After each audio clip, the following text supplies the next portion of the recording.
Hello and welcome. Before we start today's adventure, we would be very happy if you clicked the subscribe button, gave a thumbs up, and left a quick comment below. Whether it's a fun fact, a hello, or just where you're listening from, we love hearing from you. Your support helps us bring these stories to more listeners, and we will make sure to respond to every comment. So, are you ready? Let's dive into the story. Story 1. Medieval intimacy. What was love life like back then?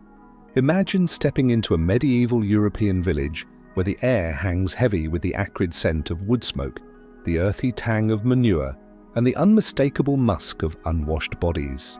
It's the year 1250, and the Middle Ages, often conjured in the American imagination as a time of chivalrous knights, grand castles, and courtly love, reveal a far more complex and often brutal reality when we peel back the layers of daily life.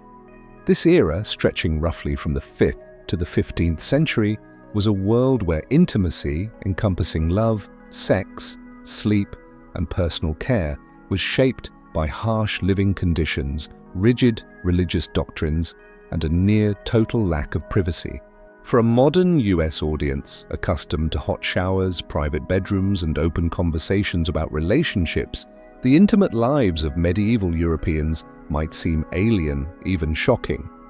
Yet beneath the grime and the guilt, the same human desires for connection, comfort, and passion persisted, navigating a landscape of scarcity, fear, and societal control. This journey through time will unravel the raw, unfiltered truths of medieval intimacy, from the stench-filled streets to the candlelit chambers of the elite, offering a vivid portrait of a world that challenges our romanticized notions of the past and invites us to reflect on our own freedoms. In medieval Europe, personal hygiene was not just neglected, it was often actively avoided. The idea of a daily shower, a cornerstone of modern American life, would have been unthinkable to most. Medical knowledge, rudimentary and steeped in superstition, held that bathing, especially in hot water, was dangerous. It was believed that warm water opened the body's pores, allowing diseases, miasmas, or even malevolent spirits to invade. This fear wasn't born of laziness, but of a genuine, if misguided, concern for survival in a world where illness was poorly understood and often deadly. A peasant in a rural village might go weeks, months, or even a lifetime without a full bath. When baths did occur, they were laborious affairs, water hauled from wells or rivers, heated over open fires in cauldrons, and poured into wooden tubs. Entire families might share the same tepid water, with the head of the household bathing first, followed by others in order of importance, the water growing murkier with each use. Even in wealthier households where servants might prepare such baths, the practice was sporadic. Historical records, like the accounts of 14th century French nobility, note that kings and queens sometimes bathed only a handful of times a year, their bodies accumulating layers of sweat and grime beneath fine silks and furs. To combat the inevitable odors, medieval Europeans turned to makeshift solutions. Perfumes, crafted from lavender, rosemary, sage, or myrrh, were a luxury for the wealthy, applied to mask the sour tang of unwashed skin. For those who could afford it, small sachets filled with dried herbs were sewn into clothing or worn around the neck, believed to ward off both bad smells and the diseases thought to lurk in foul air. These weren't just cosmetic choices, they carried spiritual weight, as many believed certain herbs could repel evil spirits. Clothing itself posed another challenge. Heavy woolen garments, worn day after day, were rarely washed due to the labor involved and the scarcity of clean water. Linen undergarments, if worn, might be changed more frequently, but even these were often stiff with accumulated sweat and dirt. Lice and fleas were constant companions, combated with iron combs or strong-smelling oils, a daily reality that made physical closeness, whether a warm embrace or an intimate moment, a test of endurance. Sanitation, as we know it, was non-existent. In cities like London or Paris, chamber pots were emptied onto streets below with a shouted warning, "Garde à l'eau!" in France, or "Watch out for the water" in England. Rural homes often had no designated latrine, with waste disposed of in nearby fields or streams. Rats, roaches, and other vermin thrived in this environment, making the act of living, let alone loving, a gritty affair. Intimacy in such conditions was a raw, unpolished experience. Imagine a couple stealing a moment of closeness on a straw pallet, the only bedding most could afford, laid directly on a dirt floor. This straw, meant to insulate against the cold, was rarely replaced, harboring dust, insects, and even small rodents.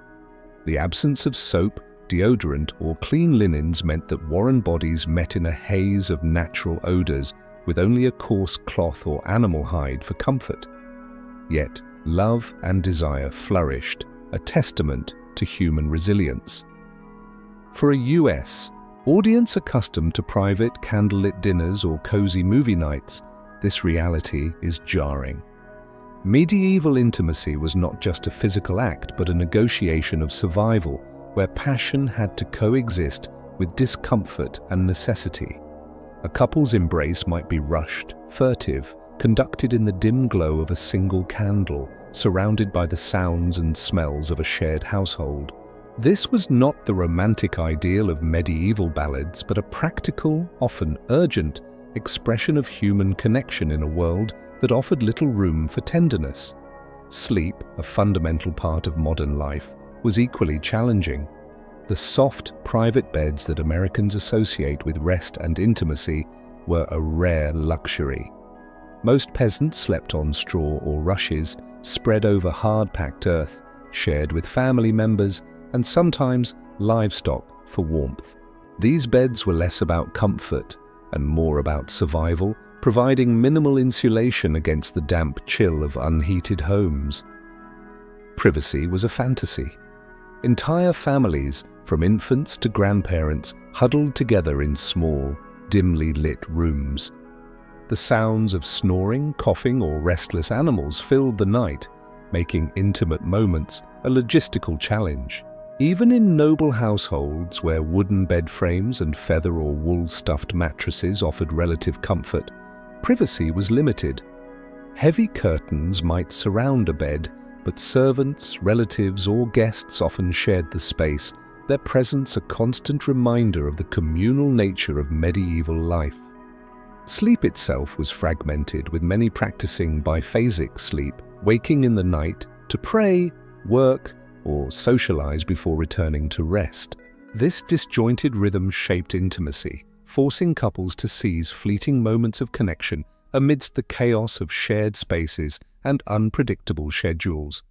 For Americans, where a private bedroom is a cultural norm, this lack of personal space underscores the resilience of medieval relationships, where love found a way despite the odds. The Catholic Church cast a long shadow over medieval intimacy, its influence permeating every aspect of life. To the Church, sex was a necessary evil, permissible only for procreation within the sanctity of marriage. Pleasure for its own sake was suspect, and any deviation from approved behavior, whether in position, timing, or intent, was a potential sin. The Church's calendar was a minefield of restrictions, with sexual activity forbidden during Lent, Advent, and numerous holy days, sometimes totaling nearly half the year. Confession, a mandatory ritual, turned private acts into public scrutiny, with priests probing into the details of sexual encounters, frequency, positions, even thoughts, to ensure compliance with divine law. The fear of eternal damnation was real, instilled from childhood through vivid sermons about hellfire and reinforced by public punishments like whipping or the stocks.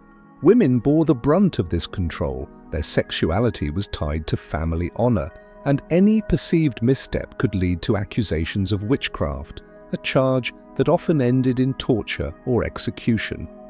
Men faced penalties too. Adultery or soliciting prostitutes could result in excommunication, cutting them off from the sacraments and the community. Yet, human desire persisted, with secret affairs and forbidden encounters whispering through the cracks of this oppressive system, a reminder that even the most rigid controls could not fully suppress the human spirit. Marriage, far from the romantic ideals celebrated in modern America, was a pragmatic institution. For most, especially among the upper classes, it was a contract negotiated by families to secure wealth, land, or alliances. Love was a secondary consideration, if it was considered at all. Couples often met only briefly before their wedding, their first true interaction occurring on a wedding night fraught with expectation and anxiety. Virginity, particularly for women, was a cultural obsession, symbolizing family honor and ensuring the legitimacy of heirs. A woman's purity was guarded fiercely, often through isolation or chaperoning, and its loss before marriage could ruin her family's reputation. Sex within marriage was a duty, not a pleasure, aimed at producing children to continue the family line. Large age gaps were common, with young women married to older men, creating emotional distance that made intimacy a formal, sometimes mechanical act. Among the nobility, however, marriage was no barrier to indulgence. Kings and lords openly kept mistresses, their presence a badge of power and virility. High-class courtesans, trained in the arts of conversation, music, and seduction, thrived in royal courts, their influence a source of both fascination and scandal. These women navigated a precarious line, admired for their charm yet condemned by the church's moral code.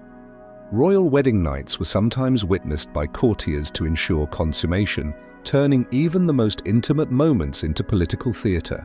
Scandals, adultery, illegitimate children, forbidden liaisons fueled courtly intrigue, with sexuality serving as both a weapon and a vulnerability in the game of power. For peasants, life was a relentless grind, and intimacy reflected this harsh reality. Living in cramped one-room huts made of wood or stone, entire families shared tight spaces with little ventilation, often alongside animals for warmth. Privacy was non-existent, and sexual encounters were hurried, often conducted in the presence of sleeping children or relatives. Work consumed their days, tending crops, herding livestock, paying feudal dues, leaving little time or energy for romance. Sex was primarily about reproduction, ensuring children who could work the fields or care for aging parents. Marriage was a partnership for survival, not a union of passion, though moments of genuine affection surely existed. Poor hygiene exacerbated the challenges. Without access to clean water or soap, bodies and clothing carried the smells of labor and life. Extramarital affairs, while risky, were not uncommon, driven by the human need for connection in a world of scarcity. The Church's strict moral codes applied to peasants as harshly as to nobles, but their lack of resources made compliance even harder, with punishments like public shaming or excommunication looming over any transgression. Superstitions wove a tangled web around medieval sexuality, blending fear, ignorance, and religion into a tapestry of bizarre beliefs. Certain sexual positions were thought to cause illness or invite demonic possession, reinforcing the Church's control over the body. Female pleasure was particularly suspect. Some believed a woman's orgasm could summon evil spirits, a reflection of deep-seated fears about female autonomy. Love potions, concocted from herbs, animal blood, or exotic ingredients, were popular among those seeking to ignite desire or secure fidelity, though the Church condemned such practices as witchcraft. Amulets and charms believed to protect against curses or ensure fertility were common, turning sex into a ritual fraught with spiritual significance. These beliefs, rooted in a lack of scientific understanding, cast a shadow of fear over natural desires, making intimacy a delicate dance between human instinct and supernatural dread. Historical records offer a window into this world, revealing both the control and the humanity of medieval life. Confession manuals used by priests to interrogate penitents listed intrusive questions about sexual habits, from the frequency of intercourse to the nature of one's thoughts, reflecting the Church's obsession with moral purity. Personal letters and diaries, though rare among the lower classes, provide glimpses of secret loves, forbidden desires, and personal struggles, humanizing a time often reduced to stereotypes. Medical texts treated excessive libido as a disorder, prescribing restrictive diets or herbal remedies to curb desire, framing sex as a condition to be managed rather than celebrated. These documents, preserved through centuries, reveal a society grappling with the tension between natural impulses and rigid control, where desire persisted in the face of relentless repression. Reflecting on this era, we see a stark contrast to modern American values of privacy, hygiene, and personal freedom. The Middle Ages teach us the cost of repression, where fear and guilt warped natural human experiences into sources of shame.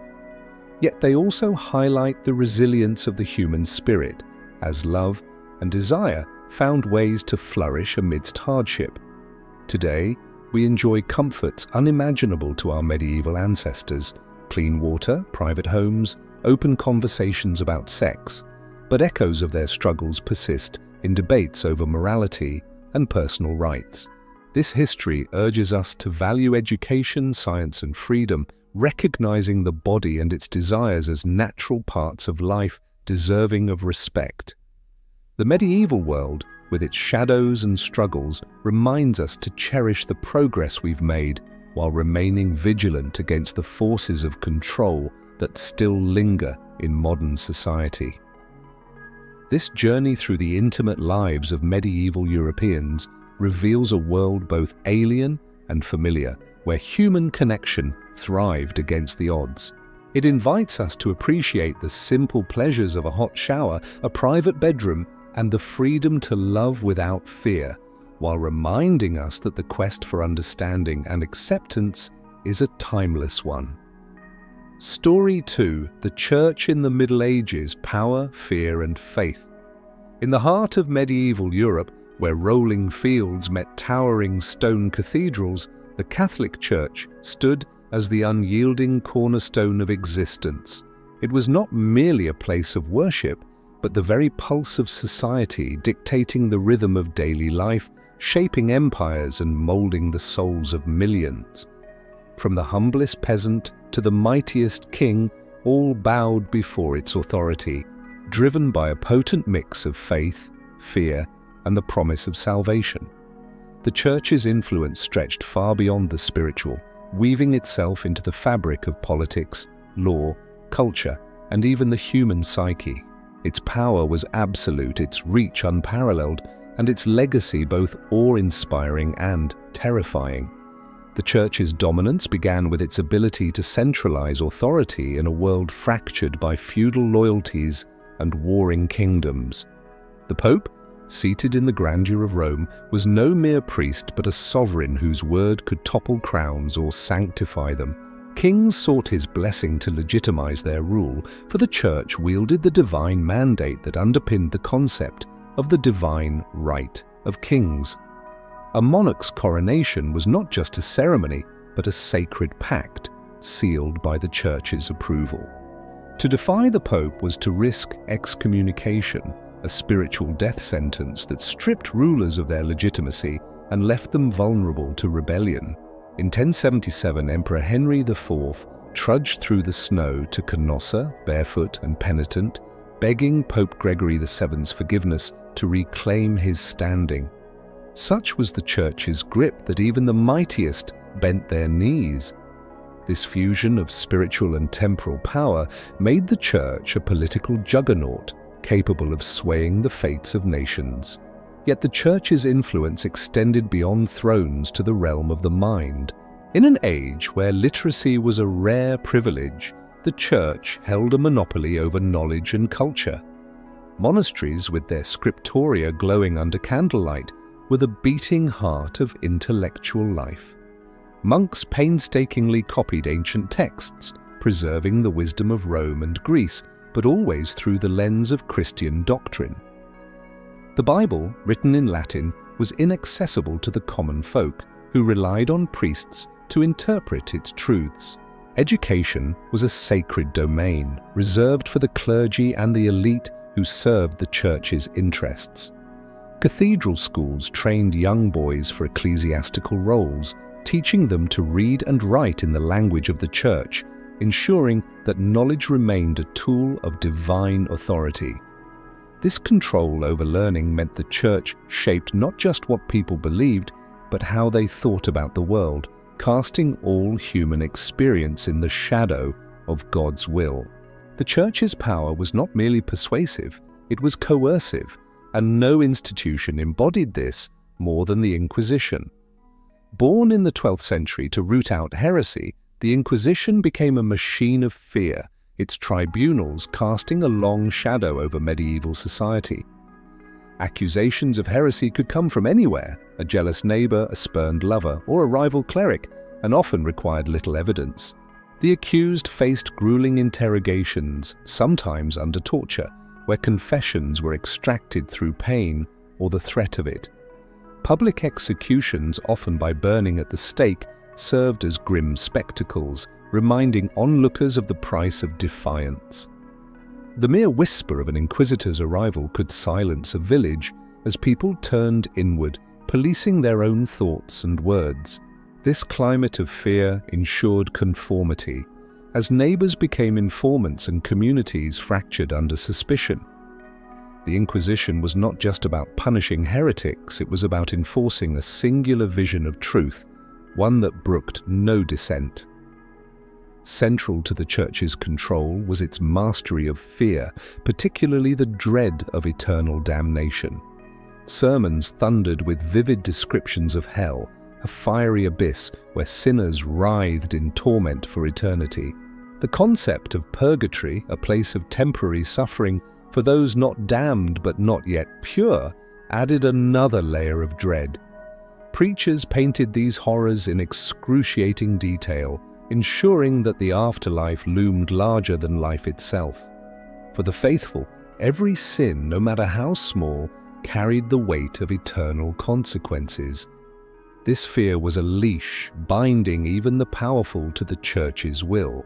Kings endowed monasteries to secure prayers for their souls, while peasants toiled under the belief that their suffering was a test of faith, a path to salvation. The church's teachings made hardship a virtue and obedience a necessity, turning fear into a tool of unparalleled control.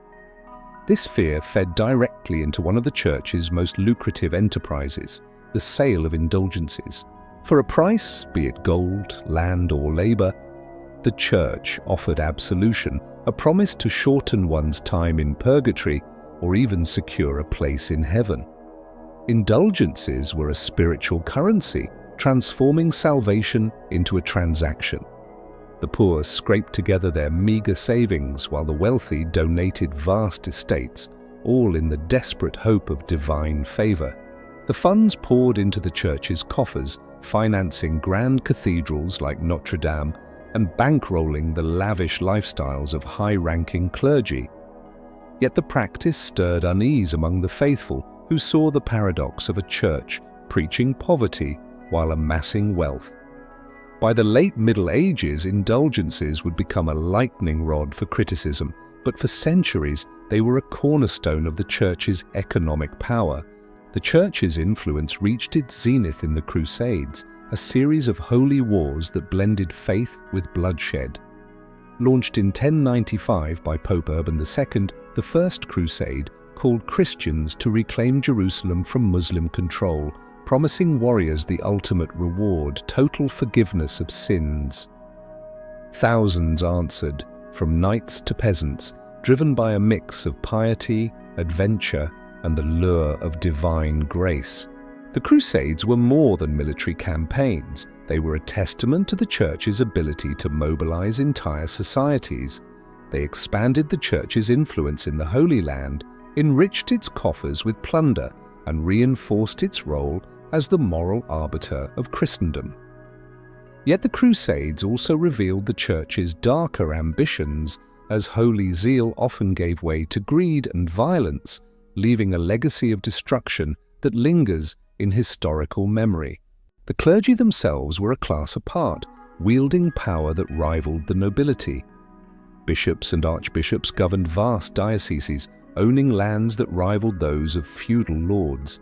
They lived in opulent palaces adorned with silks and jewels, while peasants paid decimos, tithes that claimed a tenth of their harvest or income. These taxes were mandatory, enforced by both spiritual and legal authority, and failure to pay could mean excommunication or imprisonment. High-ranking clerics often held political office, serving as advisors to kings or administrators of cities. Their wealth and influence made them untouchable, even as they preached humility and charity. This disparity fueled resentment, as the faithful saw a church that seemed more interested in power than piety. Art, too, was under the church's dominion, serving as a visual sermon to the illiterate masses.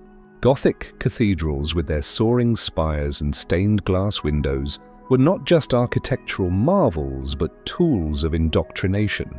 Scenes of the Last Judgment adorned church portals, depicting the saved ascending to heaven and the damned plummeting to hell. Paintings and sculptures brought biblical stories to life, reinforcing the church's teachings with vivid imagery. Even music, with its haunting Gregorian chants, was crafted to evoke awe and submission. The church commissioned these works, ensuring that every brushstroke and note served its agenda. Art was not about beauty alone, it was about control, a constant reminder of God's omnipotence and the church's role as his earthly voice. This control began early, shaping minds from childhood. From the moment they could speak, children were taught to fear God and honor the church.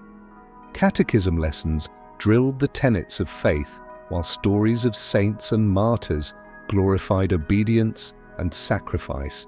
The church framed the social order as divinely ordained, teaching that kings ruled by God's will and peasants toiled for his glory.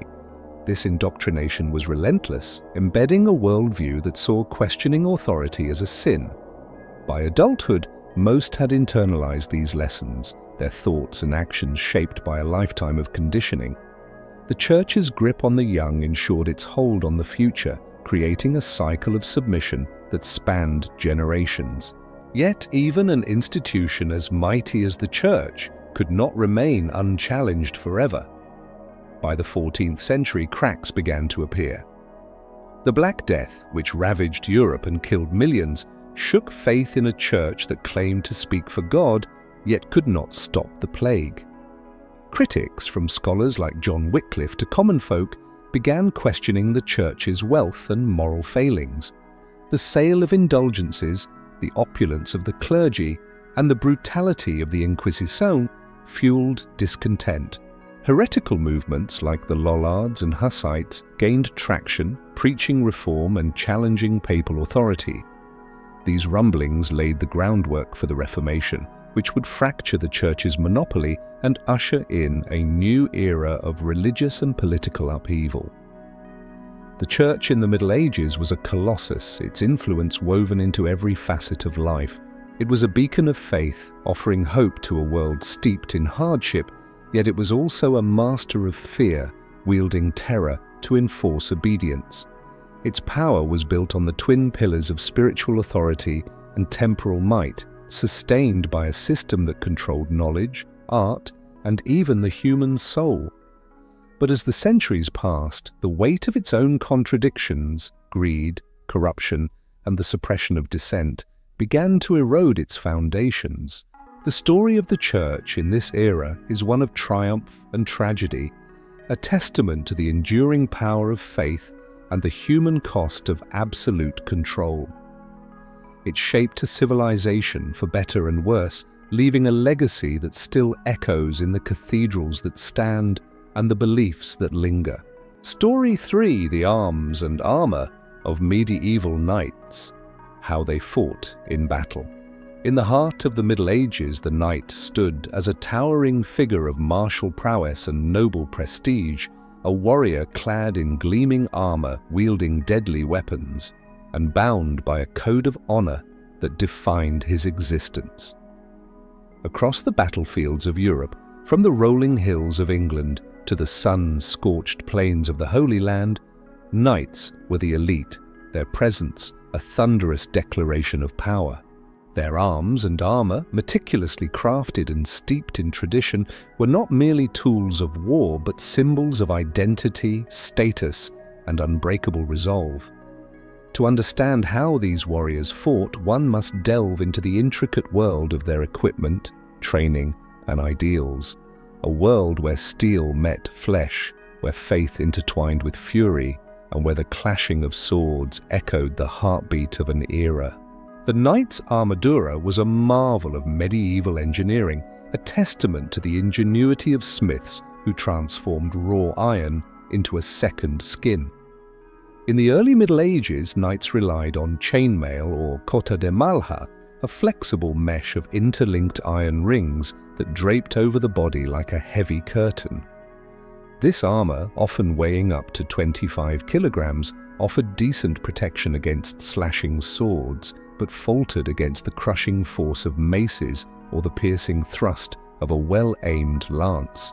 By the 14th century, however, the battlefield evolved, and so did the knight's defenses. The introduction of plate armor marked a revolution in warfare. Forged from steel, these articulated plates covered the entire body, from the rounded pauldrons, shielding the shoulders to the greaves encasing the shins. Each piece was tailored to the knight, hammered and shaped to fit his frame with precision. Despite their weight, ranging from 20 to 35 kilograms, plate armors were designed to distribute this burden evenly, allowing a trained knight to mount his horse, swing his sword, and even sprint short distances. The cost of such armor was staggering, often equivalent to a modern luxury car, making it a status symbol as much as a protective necessity. A knight in full plate was a walking fortress, his armor adorned with engravings or etched with the sigils of his house, proclaiming his wealth and lineage to all who beheld him. No piece of armor was more iconic than the elmo, the helmet that guarded the knight's head and projected his fearsome image. Early medieval helmets were simple, open-faced designs, offering basic protection, but leaving the face vulnerable. As warfare grew more brutal, the elmo evolved into the great helm, a fully enclosed bucket of steel that encased the head entirely. These barrel helms, as they were sometimes called, featured narrow slits for vision and breathing, balancing defense with the practical need to see and survive the battlefield's chaos. Later designs, like the bassinet with its hinged visor, offered greater flexibility, allowing the knight to lift the faceplate for better airflow during lulls in combat. The elmo was not just functional, it was a canvas for intimidation. Some bore menacing crests, plumes, horns, or sculpted beasts that made the knight appear larger and more formidable. Others were etched with heraldic symbols linking the warrior to his family's legacy. Yet the elmo's weight and restricted vision came at a cost. In the heat of battle, a knight had to rely on instinct and training, peering through narrow slits as arrows whizzed past and swords clanged against his steel cocoon. At the heart of the knight's arsenal was his espada, a weapon as revered as it was deadly. The long sword, with its double-edged blade and cruciform hilt, was the quintessential knightly weapon, designed for both cutting and thrusting. Typically measuring 3 to 4 feet in length, it required not brute strength, but finesse, a dance of precision and timing. A skilled knight could deliver a devastating slash to unarmored foes or a piercing thrust to exploit gaps in an opponent's armor. By the later Middle Ages, larger swords emerged, such as the two-handed greatsword or the versatile bastard sword, which could be wielded with one hand or two. These blades were often named Excalibur-like monikers such as Dawnbringer or Oathkeeper, reflecting their almost mystical significance. The sword was more than a tool. It was an extension of the knight's soul, a companion forged in fire and tempered by blood. Knights trained tirelessly to master its use, practicing intricate forms that blended offense and defense, ensuring that every swing was both a strike and a shield. While the sword held pride of place, knights were far from one-dimensional in their weaponry. The lancer was the weapon of the charge, a long, sturdy pole designed to deliver catastrophic force when driven by the momentum of a galloping horse. In the opening moments of a battle or during a tournament joust, the lance could shatter enemy lines or unseat an opponent with bone-crushing impact. Against heavily armored foes, however, the lance's utility waned, giving way to weapons designed to bludgeon rather than pierce. The maца, a flanged mace with a heavy, spiked head, could dent plate armor and deliver concussive force capable of breaking bones beneath. Similarly, the martello de guerra, or warhammer, featured a blunt side for smashing and a pointed side for piercing, making it a versatile tool against armored opponents. Machados de combat, with their broad, cleaving blades, and alabardas, pole weapons combining axe, spike, and hook, rounded out the knight's arsenal, each chosen for its ability to counter specific threats on the battlefield. The cavallo de guerra was no mere beast of burden, but a partner in combat, as vital to the knight as his sword or armor. These war horses, often breeds like the destrier or corsa, were bred for strength, speed, and courage. Trained to endure the cacophony of battle, clashing steel, blaring horns, and the screams of the fallen, they could charge headlong into enemy ranks, trampling infantry or delivering devastating kicks. Many war horses wore their own armor known as barda, which might include a chamfron to protect the face and a crine for the neck crafted from leather or steel. The bond between knight and horse was profound. A destrier was a prized possession, often costing more than the knight's armor itself. In battle, the horse's role was dynamic, serving as a platform for the lance charge, a mobile vantage point for command, or even a weapon in its own right, rearing and striking with hooves that could crush skulls. The knight's prowess in battle stemmed from a lifetime of training in táticas de combat. From boyhood, aspiring knights endured grueling regimens, beginning as pages and progressing to squires before earning their spurs. They mastered not only swordplay but also wrestling, archery, and horsemanship, honing their bodies and minds for the crucible of war. On the battlefield, knights often formed the vanguard, their heavy cavalry charges designed to break enemy formations with sheer momentum. A line of armored knights, lances leveled, thundering across the field, was a sight to inspire awe and terror. In close quarters, they fought with disciplined ferocity, wielding sword and shield in tandem, or gripping a two-handed weapon for maximum force. Their tactics were not static. Knights adapted to the terrain, the enemy, and the flow of battle, coordinating with infantry and archers to exploit weaknesses. In single combat, such as a duel or tournament melee, their training shone, blending agility, strength, and strategic cunning to outmaneuver their foe. The escudo was both a practical defense and a badge of identity. Early shields were large, kite-shaped affairs constructed from wood reinforced with leather or metal, capable of deflecting arrows and absorbing blows. Painted with vibrant heraldic designs, they proclaimed the knight's lineage and allegiances, making them as much a statement as a safeguard. As plate armor improved, shields shrank, becoming smaller and more maneuverable, such as the heater shield, which was light enough to wield actively in combat. Knights used shields not just to block but to strike, bashing opponents to create openings for a sword thrust or to disrupt their balance. In the chaos of a melee, the shield was a lifeline, its sturdy surface a barrier between life and death. Beyond the physical, the knight's life was governed by the Código de Cavalleria, a moral framework that elevated him above a mere soldier. This code demanded loyalty to his lord, devotion to the church, and protection of the weak. Knights often swore oaths to uphold virtues like courage, justice, and piety, viewing their role as a sacred calling. Many saw themselves as warriors of God, their battles a reflection of divine will, particularly during the Crusades, where they fought under the banner of the cross.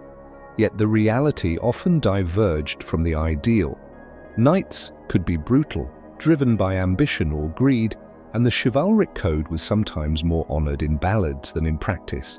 Still, it shaped their identity, giving them a purpose that transcended the battlefield and bound them to a higher standard, however imperfectly followed. Outside the grim reality of war, Torneos e Justas offered knights a stage to showcase their skills and win glory. These events, ranging from mock battles to one-on-one jousts, were as much spectacle as sport. In a joust, two knights charged at each other, lances aimed at the opponent's shield or helm, seeking to unhorse their rival in a display of precision and power. Tournaments drew crowds of nobles and commoners alike, with banners fluttering and trumpets blaring, transforming the knight into a medieval celebrity. Victory brought not only prizes, gold horses or fine weapons, but also prestige, the favor of lords, and the admiration of ladies, whose tokens, such as a scarf or ribbon, knights might carry into the lists. These events were also practical, sharpening skills and fostering camaraderie among warriors, though they could be deadly, with injuries or even fatalities not uncommon. The knight's dominance, however, was not eternal. The Advento de Pólvora and the rise of disciplined infantry marked the beginning of the end for the armoured cavalier. By the 15th century, longbows, crossbows, and early firearms could pierce even the finest plate armour. The Battle of Agincourt in 1415 was a stark demonstration of this shift, where English archers decimated French knights mired in mud, their heavy armour a liability against a hail of arrows. Pikes and halberds, wielded by tightly formed infantry, further diminished the knights' battlefield supremacy, countering their charges with walls of steel. As gunpowder weapons proliferated, the knight's role dwindled, his armour and tactics rendered obsolete by the relentless march of technology. Yet the image of the knight endured, immortalized in literature and legend as a paragon of valour and honour. The knight's world was one of contrasts, brutal yet noble, practical yet steeped in myth. His armour, gleaming under the sun, was both a shield and a statement, protecting his body while proclaiming his status.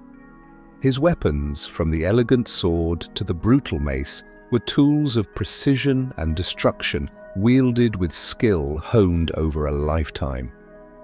His horse, a partner in battle, carried him into the fray with the force of a living battering ram. Guided by a code that blended faith, duty, and ambition, he fought not just for victory, but for a legacy that would echo through the ages. In tournaments, he dazzled crowds, his lance splintering against a rival's shield, while on the battlefield he charged into the unknown, steel clashing against steel. Though the rise of gunpowder dimmed his star, the knight remains a timeless symbol, his silhouette astride a warhorse etched into the tapestry of history. A warrior whose arms and armour were as much a part of his soul as the ideals he swore to uphold. Story 4. Medieval food. What did different social classes eat? In the heart of medieval Europe, food was far more than sustenance. It was a vivid reflection of a person's place in the world, a tapestry woven from threads of wealth, faith, and survival. The tables of lords and peasants alike told stories of privilege and struggle, of opulence and scarcity, shaped by the rigid hierarchies of the time, the rhythms of the land, and the unyielding hand of the church. From the golden platters of noble banquets to the coarse bread of a peasant's hearth, every meal carried the weight of social order, cultural values, and the constant battle against hunger, and disease. To understand medieval life is to understand its food, for it was at the table that the divides of class, the influence of religion, and the ingenuity of survival were laid bare. The medieval table was a mirror of society itself, where the chasm between noble and peasant was starkly visible.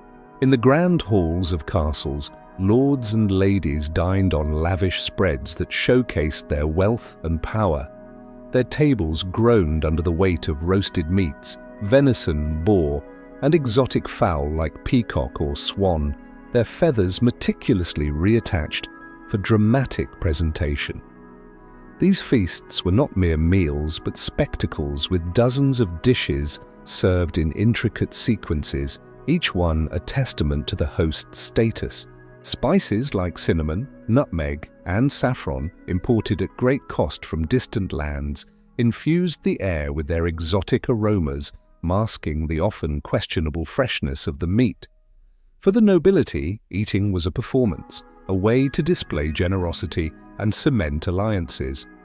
Guests were treated to sateltes, elaborate edible sculptures shaped like castles or mythical beasts, sometimes gilded with edible gold leaf to dazzle the eye. In stark contrast, the peasant's table was a study in survival. For the vast majority of medieval Europeans, meals were monotonous, built around the staples of grain and grit. A peasant's day often began and ended with a bowl of pottage, a thin, vegetable-laden stew thickened with whatever grains or legumes were at hand. Meat was a rare luxury reserved for festivals or the occasional windfall of a hunted hare. The divide was not just in quantity but in quality. While nobles savoured delicate white bread made from finely milled wheat, peasants chewed dense, dark loaves of rye, barley, or even oats, often gritty with chaff or hardened by time.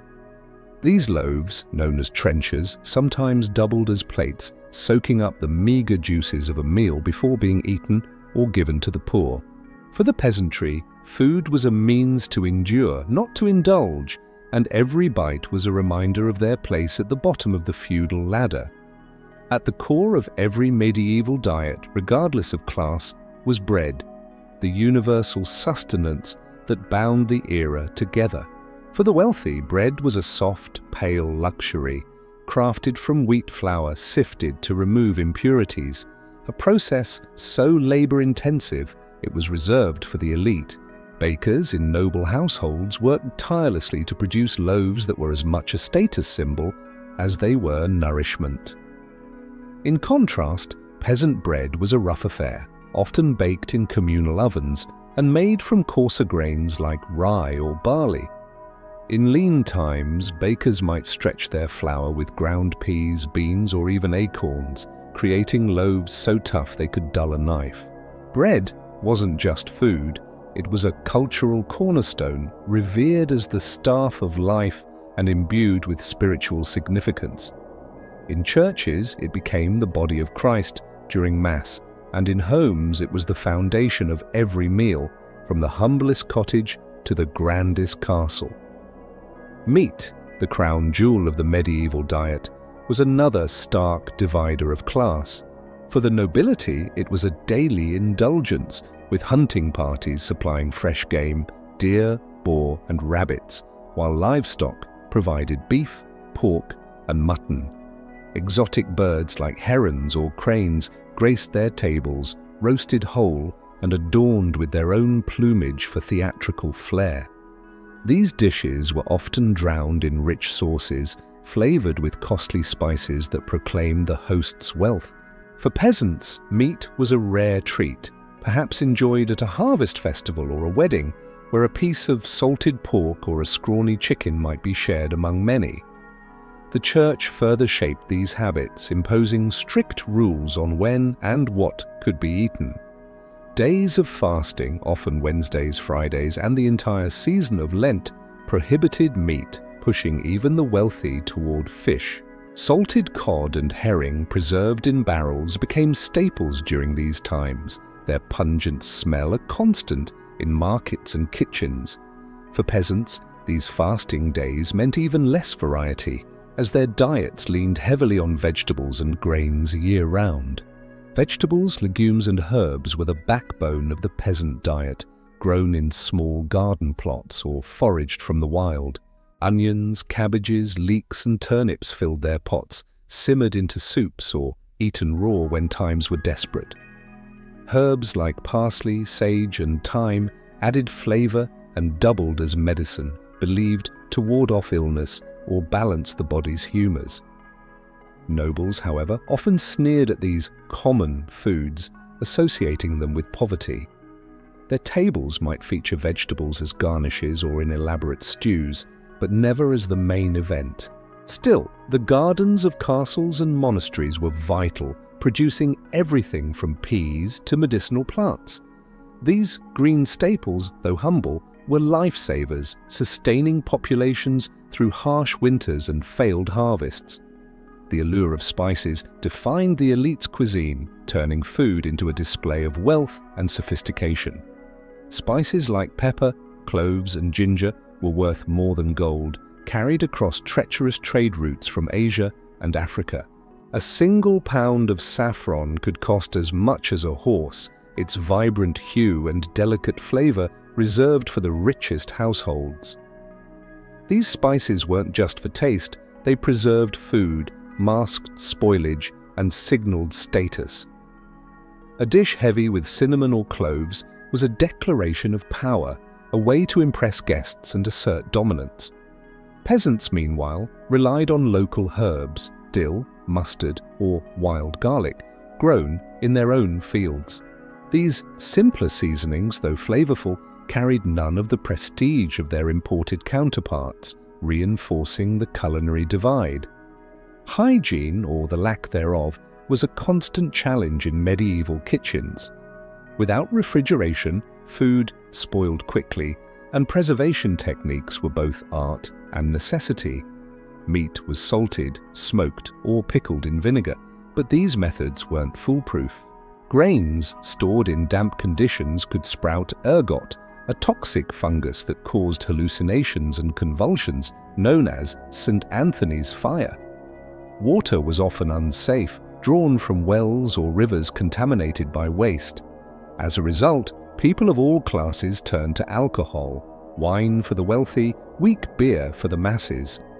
This small beer, low in alcohol, was drunk by everyone, from children to the elderly, as a safer alternative to water. Even so, disease was rampant, and the link between spoiled food and illness was poorly understood, making every meal a gamble with health. Drinks were as much a part of the medieval diet as food, with wine and beer serving distinct social roles. Wine, expensive and often imported, was the drink of the nobility and the church, used in sacraments and sipped at feasts. In southern Europe, where vineyards thrived, it was a daily staple for the elite. In the north, where grapes were scarce, beer dominated. Brewed in every village, it was a necessity, consumed at every meal to avoid tainted water. Women often oversaw brewing, a respected craft in peasant communities. Alehouses were social hubs where news was shared and deals were struck over mugs of frothy ale. For the poor, beer was more than a drink. It was calories, comfort, and a small escape from the grind of daily life. The banquets of the nobility were legendary, events where food became a tool of diplomacy and display. A single feast could last hours, with courses numbering in the dozens, each more extravagant than the last. Whole roasted animals were paraded before guests, their heads and hides artfully arranged to mimic life. Pies burst open to reveal live birds or intricate fillings of meat, fruit, and spices. These meals were as much about spectacle as sustenance, with minstrels, jugglers, and elaborate table settings adding to the grandeur. The host's generosity was a political statement, reinforcing loyalty among vassals and impressing rivals. For the lower classes, such excess was unimaginable, their own celebrations marked by modest communal feasts, where a single pig might feed an entire village. Monasteries, often seen as bastions of austerity, played a surprising role in shaping medieval cuisine. Monks adhered to strict dietary rules, abstaining from meat and focusing on simple fare like bread, fish, and vegetables. Yet their kitchens were hubs of innovation, preserving recipes and perfecting techniques like fermentation and cheese making. Some monasteries grew extensive gardens, cultivating herbs and fruits that found their way into secular kitchens. Their records, written in meticulous detail, laid the groundwork for Europe's culinary future, turning humble ingredients into dishes that balanced flavor and necessity. Religion permeated every aspect of medieval eating, from the ingredients on the plate to the days they could be consumed. The church dictated fast days which could account for nearly a third of the year, banning meat and promoting fish or plant-based foods. These rules reinforced social hierarchies. Nobles could afford imported fish, while peasants made do with local catches or foraged greens. Food was also a spiritual act, with meals often preceded by prayers and offerings. The act of breaking bread together was sacred, a reminder of Christ's Last Supper, and even the humblest meal carried a sense of divine order. The seasons shaped the medieval diet as much as faith or class. For peasants, summer and autumn brought abundance, with fresh vegetables, fruits, and newly harvested grains. Winter, however, was a time of scarcity, when families relied on stored roots, dried beans, and salted meat, if they had any.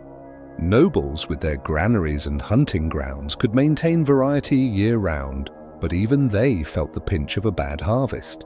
The agricultural calendar dictated not just what was eaten, but how it was prepared, with preservation techniques like smoking and salting becoming critical skills in every household.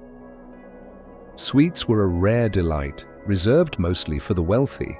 Sugar, imported from the Middle East, was a luxury akin to jewels, used sparingly in desserts like fruit preserves or marzipan. Honey was the sweetener of choice for most, mixed with dried fruits or nuts to create simple treats. For the nobility, desserts were a chance to flaunt wealth with gilded confections or spiced cakes served at the end of feasts. Peasants, if they had sweets at all, relied on wild berries or apples, often dried to last through winter. The spread of sugar in the late Middle Ages, fueled by trade with the New World, began to democratize sweetness, but for most of the period, it remained a privilege of the rich. Kitchens were more than places to cook. They were arenas of power and gender. In castles, the kitchen was a bustling domain, overseen by a master cook who commanded a small army of servants. Every task, from butchering to baking, was carefully orchestrated, with the quality of the meal reflecting the lord's prestige. Among peasants, cooking was women's work, tied to the endless labor of tending gardens, preserving food, and feeding families. These women were the unsung heroes of the medieval table, their knowledge of herbs and preservation techniques passed down through generations, ensuring survival in the face of scarcity. War and famine cast long shadows over medieval diets. A failed harvest or a prolonged siege could plunge entire regions into hunger. Peasants resorted to eating roots, bark, or even clay in desperate times, while tales of consuming rats or worse were not uncommon. Nobles, with their stockpiles, were better insulated, but even they faced shortages during long conflicts. Famine was a great equalizer, stripping away the comforts of class and forcing ingenuity or despair. These periods of scarcity left lasting marks on medieval culture, with stories of hunger woven into folklore and sermons. As the Middle Ages drew to a close, food began to transcend mere survival, emerging as an art form. The first cookbooks, written in Latin or early vernacular languages, appeared in the courts of kings and nobles. These texts, like the Viandier of Taillevent, detailed recipes for elaborate dishes, from spiced roasts to delicate custards. They emphasized presentation as much as taste, with instructions for carving meat into intricate shapes or coloring dishes with natural dyes. Cooking became a craft, a way to express refinement and creativity, setting the stage for the culinary revolutions of the Renaissance. In every bite, the medieval world revealed itself, its divisions, its beliefs, its resilience. Food was a language spoken in the opulent halls of the nobility and the smoky hearths of the poor. It was a battle against nature's whims, a testament to human ingenuity, and a mirror of the divine order that governed all. To sit at a medieval table was to witness the pulse of an era where every dish told a story of power, faith, and survival. Story 5. Castles and medieval fortresses. How were they built for defense? In the heart of medieval Europe, where the clash of swords and the thunder of hooves echoed through misty valleys, castles and fortresses stood as towering symbols of power, protection, and prestige. These stone giants, built to withstand the chaos of a turbulent age, were more than mere buildings. They were lifelines for entire communities, designed with meticulous precision to repel invaders, endure sieges, and safeguard the lives within. From the rugged cliffs of Scotland to the rolling hills of France, castles were engineered with a blend of ingenuity, practicality, and raw determination. Their walls whispered tales of battles won and lost, of lords and ladies, knights and serfs, all bound by the unyielding need for defense in a world where survival was never guaranteed. The story of how these fortresses were constructed begins with the land itself. Site selection was the first and most critical decision in castle building. A castle's location could mean the difference between an impenetrable stronghold and a crumbling ruin. Builders sought high ground, hilltops, cliffs, or rocky outcrops that offered natural defenses and commanding views of the surrounding landscape. A castle perched atop a steep incline forced attackers to exhaust themselves climbing under a hail of arrows, while defenders held the advantage of elevation. Rivers and coastlines were also prized, not only for their defensive potential, but for the resources they provided. Dover Castle in England, for instance, looms over the cliffs of the English Channel, its position both a deterrent to invaders and a gateway to trade. When natural barriers weren't enough, builders shaped the land to their will, carving out artificial obstacles like ditches or redirecting water to create moats. Moats were among the most iconic features of medieval castles, and their role in defense was as practical as it was psychological. A wide, water-filled trench surrounding a castle created a formidable barrier, slowing down attackers and exposing them to defensive fire. Moats could be fed by nearby rivers or springs, and their depth and width varied depending on the castle's resources. Some, like the moat at Caerphilly Castle in Wales, were so vast they resembled small lakes, capable of drowning careless assailants or bogging down siege equipment. Beyond their physical deterrent, moats struck fear into the hearts of enemies, signaling that the castle was a self-contained fortress ready to outlast any siege. In some cases, moats were stocked with fish, providing a food source during long sieges, blending defense with sustenance. Once the site was chosen and the moat dug, the castle's walls became the backbone of its defense. Early medieval castles, like the Motte and Bailey designs of the 11th century, relied on wooden palisades, but as warfare evolved, stone became the material of choice. Stone walls, often several feet thick, were built to withstand battering rams, catapults, and the relentless pounding of siege engines. Constructing these walls was a monumental task, requiring vast quantities of stone, quarried from nearby sources or hauled over great distances. Masons, often highly skilled and well-paid, shaped the stone with precision, fitting blocks together without mortar in some cases, or using lime-based mortar for added strength. The walls of Conwy Castle in Wales, for example, were constructed with such care that they still stand today, a testament to medieval craftsmanship. The design of the walls themselves was a science of survival. They were often built with a slight inward slope, known as a batter, to deflect projectiles and make it harder for attackers to scale them. Curtain walls, the primary outer defenses, were punctuated by towers that served multiple purposes. These towers, whether square, rectangular, or later circular, projected outward, allowing defenders to fire arrows or drop stones on attackers attempting to breach the base. Circular towers, like those at Crac des Chevaliers in Syria, were particularly effective, as their rounded shape deflected catapult stones better than flat surfaces and provided fewer blind spots. Towers also housed archers, lookouts, and sometimes even small garrisons, making them self-contained strong points within the castle's defences. At the heart of many castles was the keep, the last bastion of defence. This central stronghold was where the lord and his family retreated if the outer walls were breached. Keeps were designed to be nearly impregnable, with thick walls, narrow windows, and often only a single, heavily fortified entrance. The White Tower of the Tower of London, built by William the Conqueror, is a prime example, a massive stone structure that could house supplies, soldiers, and the lord's household for months. Keeps were often multi-storied, with living quarters, storage rooms, and even chapels, ensuring the castle's elite could survive a prolonged siege. Their elevated position also made them ideal for coordinating defences, as commanders could survey the battlefield from high windows or battlements.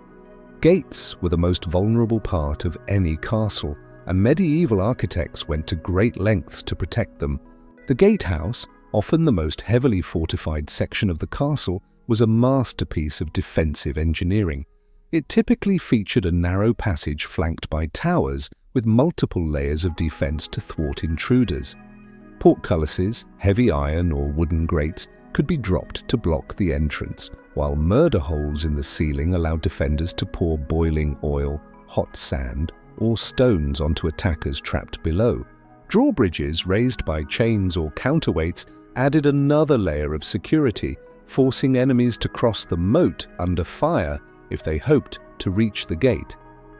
The gatehouse at Harlech Castle in Wales, with its twin towers and multiple portcullises, was so formidable that it withstood sieges for years during the Wars of the Roses.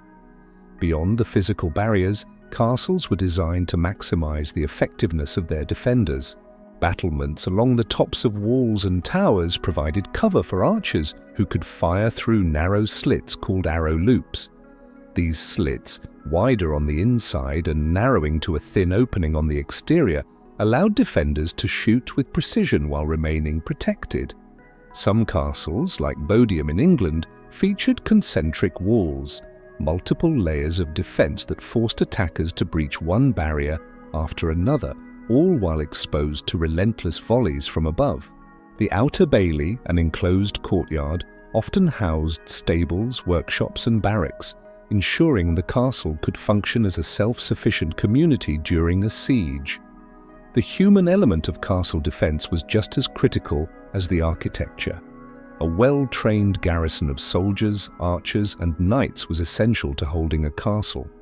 These defenders were supported by a network of craftsmen, cooks, and servants who kept the fortress running.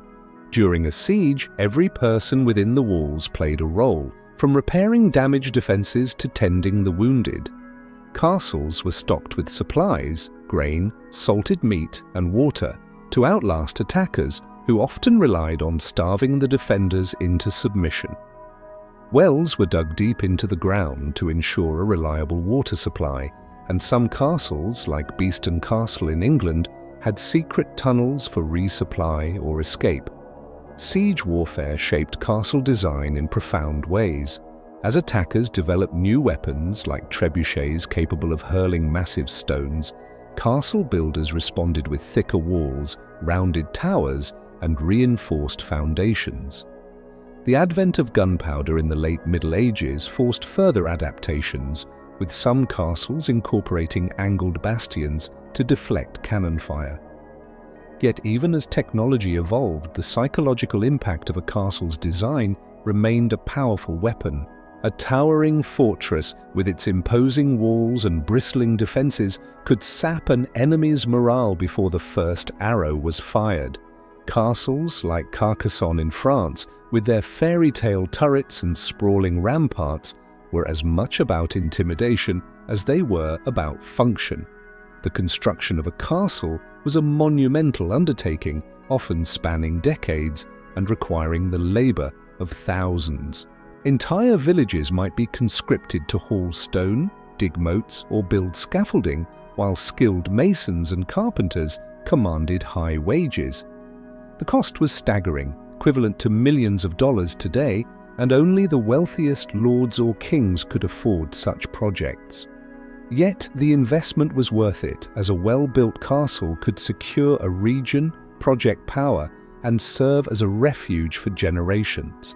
The labor was grueling, with workers facing harsh conditions and the constant threat of accidents. Still, their efforts produced structures that have endured for centuries, standing as monuments to human resilience and ingenuity. Castles were not just fortresses, they were homes, administrative centers, and symbols of authority. The Great Hall, often located near the keep, was where lords held court, feasted with their vassals, and dispensed justice. These halls were designed to impress, with high ceilings, ornate fireplaces, and walls adorned with tapestries. Yet even in these domestic spaces, defense was never far from mind. Windows were kept small and high to prevent intruders, and many halls had hidden passages or trapdoors for emergency escapes. The balance between comfort and security defined castle life, where even moments of peace were tempered by the ever-present threat of conflict. The evolution of castles reflects the changing nature of warfare and society.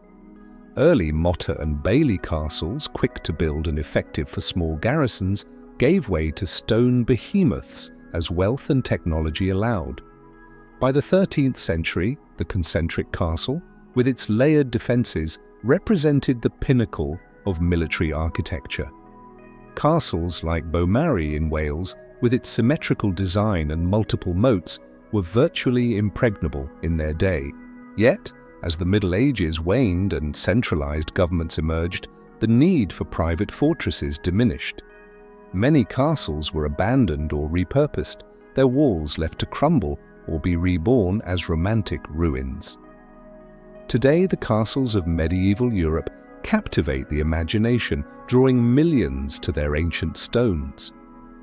They stand as relics of a time when survival depended on cunning, strength, and the unyielding will to defend what mattered most. From the rugged simplicity of a Norman keep to the sprawling elegance of a Gothic fortress, these structures tell a story of human ambition and endurance. They were built not just to protect bodies, but to preserve a way of life, and their legacy endures in every weathered stone and silent tower. To walk through a castle's gates is to step into a world where every wall, every tower, every moat was a calculated act of defiance against a chaotic world, a world that, for all its dangers, gave rise to some of humanity's most enduring creations. If you've made it this far and you're still awake, kudos for staying strong.